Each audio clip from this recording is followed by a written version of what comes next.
Okay, so here's how you clone for the first time, uh, just from an empty NetBeans, or you can have other stuff there. That's okay. But you do team git clone, and then the URL is https gitlab.nps.edu. Mine is abus. That's my username. For yours, that will be your username.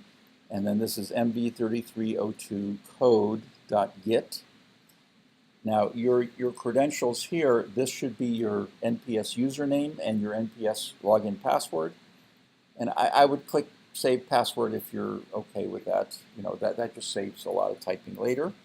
You can, and then you can browse to your destination folder. I've chosen to put all of mine in a folder called Git, but I think by default it tries to put them in something called NetBeans projects. Again, where it is, that's up to you. I mean, a lot of times you may organize your folders by course and put it in there. Again, it doesn't matter where, but wherever it is, it'll put it in there. And then when you say next, it should. If this is not checked, sometimes it comes up and it should say master. And if it's not checked, make sure it's checked. And then say next. And then just as a last check, this is where you have a last time opportunity to put it somewhere if you've forgotten to do that. And then if you type finish, it clones, and then you should be able to open the project. And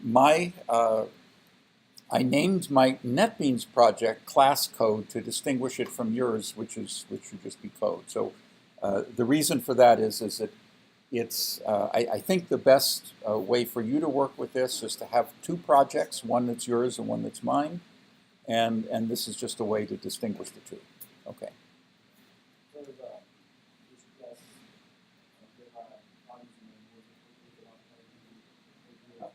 MV3302 code.git. And if you don't want to do that typing, log on to GitLab, and in your list, you should see mine.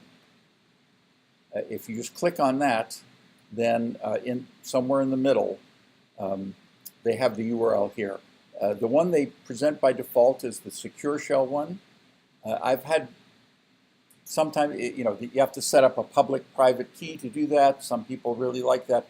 GitLab is kind of iffy with that, in my experience. So if you switch that to HTTPS, then over here you just copy that to the clipboard and you can paste it in. So there, when I copied that, now if I do where is it, remote clone, if I paste it in, then there it is. Okay, so that's